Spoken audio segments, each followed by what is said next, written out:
وعلیکم السلام ورحمۃ اللہ وبرکاتہ۔ یہ ہمارے ایک بھائی نے سوال کیا ہے کہ چند روز پہلے میں نے قیام اللیل اور تراویح کے قیام سے متعلق ایک ہی مسجد میں دو جماعتوں یا الگ الگ وقت میں جماعتوں پر جو جواب دیا تھا، اس پر نور ٹی وی جدہ کے جناب برادر عاقل صاحب سلمہ اللہ نے ایک جواب ریکارڈ کیا ہے۔ اس پر ان کے اس جواب پر مجھ سے وضاحت طلب کی گئی ہے۔ یہاں پر اس بات کو سمجھ لیں کہ میں نے جو بات کہی تھی اور اس سے پہلے والے آڈیو یا ویڈیو میں جو جواب دیا تھا، وہ جواب در حقیقت صحابہ کرام اور اسلاف امت اور تابعین اعظام کے اس متواتر عمل کا خلاصہ تھا جو عمل ہر دور میں اور بالخصوص خیر القرون میں کیا جاتا رہا ہے۔ سائل نے جناب برادر عاقل صاحب سلمہ اللہ نور ٹی وی جدہ والوں سے سوال کیا ہے کہ سوال کرنے کے درمیان یہ بھی کہا ہے کہ محمد رحمانی صاحب کے اس جواب سے انتشار پھیل رہا ہے۔ تو میں اس بات کی صراحت کرنا چاہوں گا، جو سائل ہیں، سوال کرنے والے ہیں، ان سے اس بات کی گزارش کرنا چاہوں گا کہ اگر شریعت اسلامیہ اور سنت رسول صلی اللہ علیہ وسلم اور عمل صحابہ، عمل تابعین، خیر القرون کے افراد کے عمل کی وجہ سے اور اس کی صراحت کی وجہ سے آپ یہ کہیں گے کہ انتشار پھیل رہا ہے، تو یہ سراسر اتہام ہے۔ اگر سنت کی صراحت کے نتیجے میں کوئی آدمی یہ سمجھتا ہے کہ انتشار پھیل رہا ہے تو وہ غلط سمجھتا ہے، اس کو اس سے رجوع کرنا چاہیے۔ دوسری بات یہ ہے کہ سائل سے میں یہ بھی گزارش کروں گا کہ وہ مسائل جن مسائل کو علماء ذکر کرتے ہیں یا جن سوالات کے جوابات علماء دیتے ہیں، ان جوابات پر اگر مزید وضاحت ان کو سمجھنی ہے تو علماء ہی سے پوچھنا چاہیے، غیر علماء اور برادرز سے اس کی صراحت نہیں کروانی چاہیے۔ اگر علماء سے، علماء کے کسی جواب پر مزید استفسار کیا جائے گا تو اس سے فائدہ یہ ہوگا کہ علماء جواب کے بعد جو جواب دیں گے اس سے کچھ سیکھنے کا موقع ملے گا۔ لہٰذا علماء کے سوالات یا عمومی سوالات بھی علماء ہی سے کیے جانے چاہیے، غیر علماء سے نہیں کیے جانے چاہیے، کیونکہ غیر علماء جواب کی نزاکتوں کو اور اس کے اصول و ضوابط سے واقف نہیں ہوتے۔ یہاں پر میں اسلاف امت کا ایک ضابطہ آپ کے سامنے ذکر کر دوں، اس کے بعد اصل جواب پر آؤں گا۔ اس ضابطے کو امام بربہاری رحمۃ اللہ علیہ نے بھی ذکر کیا ہے اور دوسرے اسلاف امت نے بھی ذکر کیا ہے کہ کسی بھی مسئلے کو بیان کرنے یا کسی مسئلے کا جواب دینے یا اس پر حکم لگانے یا اس مسئلے پر کوئی فیصلہ کرنے سے پہلے ہماری بنیادی ذمہ داری یہ ہے، اور اسلاف امت کا طریقہ یہی رہا ہے کہ سارے دلائل اس سے متعلق پہلے جمع کر لیے جائیں اور دلائل جمع کرنے کے بعد کسی نتیجے پر پہنچا جائے۔ صرف چند اقوال کو سامنے رکھتے ہوئے اگر کوئی فیصلہ کیا جائے گا تو اس میں جواب کے غلط ہونے کے امکانات موجود ہوتے ہیں۔ تو سائل سے یہ چند گزارشات تھیں۔ اس کے بعد جواب دینے والے نے یہ جواب دیا ہے کہ یہ شدت ہے۔ اپنے جواب کے اخیر میں یہ کہا ہے کہ اتنی شدت نہیں اختیار کی جانی چاہیے۔ اس شدت کے اتہام پر میں پھر سے یہی سوال کروں گا کہ یہ شدت اگر رسول اکرم صلی اللہ علیہ وسلم، اسلاف امت اور خیر القرون کے افراد کے جوابات یا ان کے عمل کو ہم شدت سے تعبیر کریں گے تو تمسک کہاں جائے گا؟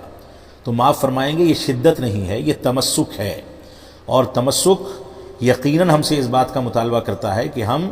مسائل کو مکمل گہرائی کے ساتھ سمجھیں، تمام دلائل کو سامنے رکھ کر کے اس کے مطابق فیصلہ کریں، یہ ہماری بنیادی ذمہ داری ہے۔ اس سلسلے میں جواب جو پوچھا گیا ہے برادر گرامی عاقل سلمہ اللہ سے، جو جواب پوچھا گیا ہے وہ یہ پوچھا گیا ہے کہ محمد رحمانی صاحب نے جو جواب دیا ہے اس سے انتشار پھیل رہا ہے، لہٰذا ہمیں علماء عرب کا موقف بیان کر کے بتائیں۔ یہاں پر علماء عرب کے موقف کے متعلق میں یہ تبصرہ کرنا چاہوں گا کہ علماء عرب کا موقف تو یہ بھی ہے کہ آخری عشرے میں چند سال پہلے تک حرمین میں 30 رکعت بھی قیام اللیل یا تراویح اور قیام اللیل ملا کر کے پڑھا جاتا تھا۔ علماء عرب کا عمل بالخصوص تراویح کے مسئلے میں، قیام اللیل کے مسئلے میں صریح دلائل پر مبنی نہیں ہے، بلکہ ان کے یہاں جو امام احمد بن حنبل رحمۃ اللہ علیہ کے بعض ایسے مسائل ہیں جو مسائل رائج ہیں، اسی کی بنیاد پر عمل پایا جاتا ہے۔ علماء عرب کا تراویح سے متعلق صلاۃ اللیل مثنی مثنی کے تحت یہ بھی جواب ہے اور یہ بھی فتویٰ ہے کہ رات کی نماز کتنی بھی پڑھی جائے اس سے کوئی فرق نہیں پڑتا۔ اگر علماء عرب کے جواب یا صلاۃ اللیل مثنی مثنی کے استدلال سے ہم ہندوستان کی اہل حدیث مساجد میں 11 رکعت سے زیادہ 20 رکعت 25 رکعت 30 رکعت کا اہتمام ایسے ہی کرنے لگیں، تو ان لوگوں میں جو مقلد ہیں اور اپنی مسجدوں میں 8 رکعت کو گناہ سمجھتے ہیں یا 11 رکعت کو گناہ سمجھتے ہیں اور 20 رکعت یا 23 رکعت کو لازم سمجھتے ہیں، ان میں اور جماعت اہل حدیث یا سلفی علماء میں کیا فرق رہ جائے گا؟ لہٰذا اس دروازے کو کھولنا ہمارے لیے باعث زحمت ہے۔ یہ حقیقت میں قرآن و سنت یا صحابہ کرام کے عمل کی اس پر کوئی صریح دلیل موجود نہیں ہے، لہٰذا 11 رکعت پر عمل کرنا یہی عین سنت ہے اور اسی کو رائج کیا جانا چاہیے۔ علماء عرب کا موقف اس سلسلے میں تساہل پر مبنی ہے، لہٰذا اس پر ان کے عمل پر دلیل کا نہ ہونا ہمارے لیے اس بات کا پیغام دیتا ہے کہ ہم اس کی جانب مائل نہ ہوں، بلکہ علماء سلف اور صحابہ کرام کے عمل تک اپنے آپ کو محدود رکھیں۔ اسی طریقے سے یہاں پر جو دلیل دی گئی ہے وہ دلیل یہ دی گئی ہے کہ طلق بن علی رضی اللہ تعالیٰ عنہ کا جو ایک اثر ہے، جو ایک حدیث ہے جو ترمذی، ابو داؤد، نسائی اور مسند احمد وغیرہ میں موجود ہے کہ انہوں نے بعض افراد کے ساتھ افطار کیا رمضان کے مہینے میں، اس کے بعد قیام اللیل کرایا، پھر دوسری جگہ جا کر کے نماز پڑھائی، یعنی انہوں نے 8 رکعت یا 11 رکعت سے زیادہ پڑھائی اور 2 حصوں میں تقسیم کر دیا۔ لیکن اس روایت سے، اگرچہ یہ روایت صحیح ہے، اس روایت سے استدلال غلط کیا جا رہا ہے، کیونکہ اسلاف امت میں جب 2 اقوال میں تضاد پیدا ہو جاتا ہے، صحابہ کرام کے آثار میں یا ان کے اقوال میں یا ان کی احادیث میں جب کوئی اختلاف پیدا ہوتا ہے تو یہ دیکھا جاتا ہے کہ اکثر صحابہ کرام کا عمل کیا ہے۔ اس سلسلے میں علماء اسلاف یہ کہتے ہیں کہ جب 1 یا 2 صحابہ کرام کا کوئی عمل ثابت ہو اور اس کے برخلاف اکثر صحابہ کرام کا عمل ثابت ہو جائے تو اکثر صحابہ کرام کے عمل کو حجت اور دلیل تسلیم کیا جائے گا اور بعض صحابہ کرام کے عمل کو مرجوح یا شاذ سمجھا جائے گا۔ طلق بن علی رضی اللہ عنہ کا یہ عمل یقیناً ثابت ہے، لیکن اسی طرح کا ایک عمل صلاۃ عشاء کے بارے میں معاذ بن جبل رضی اللہ عنہ سے بھی ثابت ہے کہ وہ پہلے اللہ کے نبی صلی اللہ علیہ وسلم کے ساتھ صلاۃ عشاء پڑھتے تھے، پھر اپنی بستی اور اپنی آبادی اور گاؤں میں جا کر کے لوگوں کو صلاۃ عشاء پڑھایا کرتے تھے۔ اپنی بستی والی صلاۃ عشاء ان کی نفل ہوتی تھی اور اللہ کے نبی صلی اللہ علیہ وسلم کے پیچھے نماز کے ثواب کو حاصل کرنے کے لیے وہ وہاں پر بھی پڑھا کرتے تھے۔ تو کیا اس روایت سے استدلال کرتے ہوئے ہم یہ کہیں گے کہ کسی مسجد میں 2 صلاۃ عشاء بھی ادا کی جا سکتی ہیں یا 2 بار 3 بار بھی صلاۃ عشاء ادا کی جا سکتی ہے؟ یہاں پر مسئلہ دونوں ایک جیسا ہے۔ طلق بن علی رضی اللہ عنہ نے امامت کی ہے تراویح کی 2 جگہوں پر،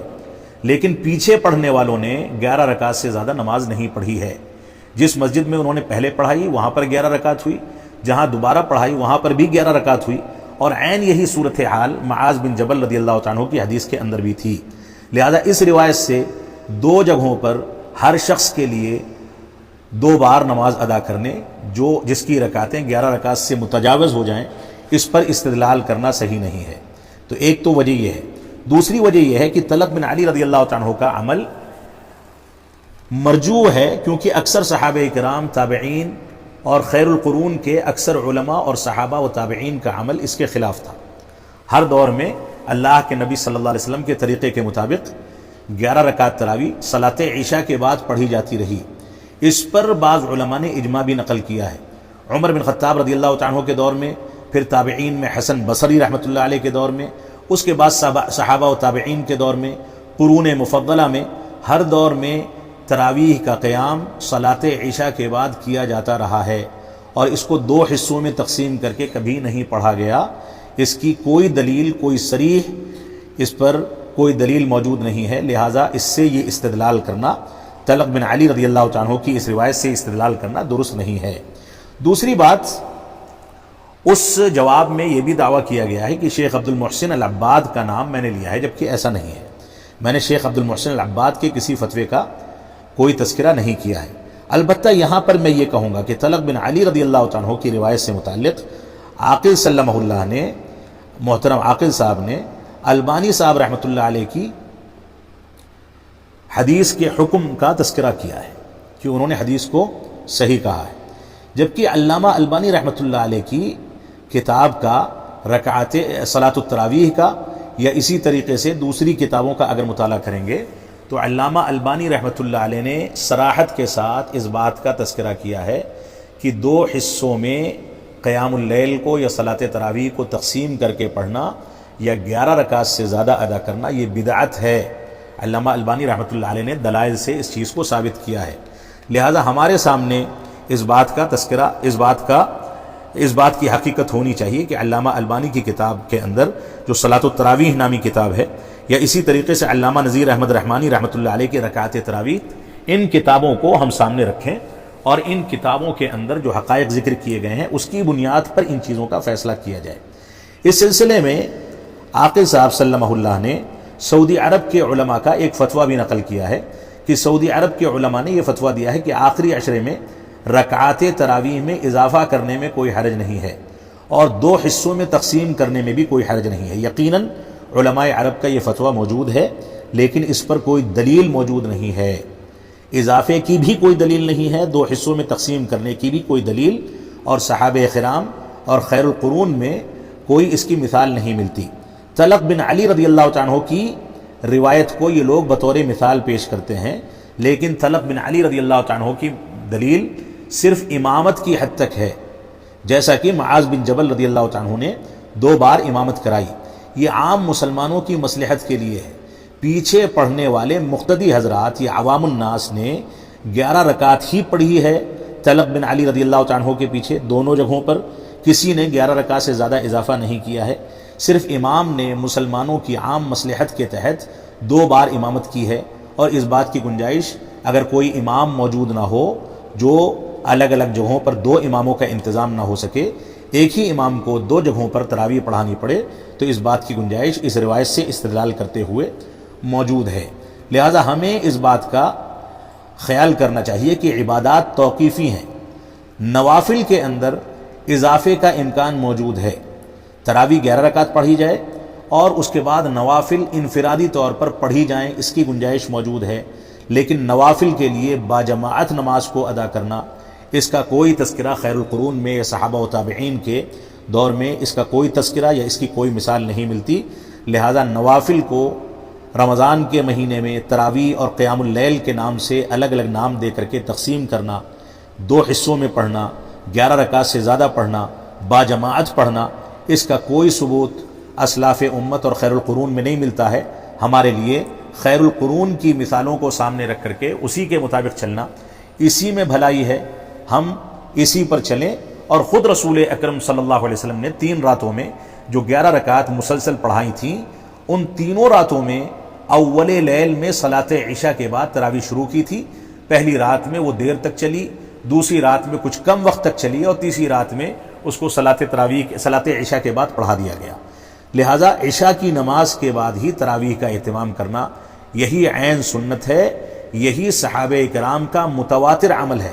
اس سلسلے میں ہمیں اس عمل سے ہٹ کر کے اس بات کی گنجائش پیدا نہیں کرنی چاہیے کہ خلاف سنت 11 رکعات سے زیادہ مسجدوں میں قیام ہونے لگے، تراویح ہونے لگے، اور اس کے بعد مقلدین حضرات احناف میں اور اہل حدیث میں کوئی فرق نہ رہ جائے، کوئی امتیاز باقی نہ رہ جائے۔ ہماری ذمہ داری ہے کہ اس نزاکت کو سامنے رکھتے ہوئے اس مسئلے کو سمجھیں۔ اللہ رب العالمین ہم کو قرآن و سنت کے مطابق عمل کرنے کی توفیق عطا فرمائے۔ وصلی اللہ علی نبینا محمد وعلی آلہ وصحبہ وسلم۔ والسلام علیکم ورحمۃ اللہ وبرکاتہ۔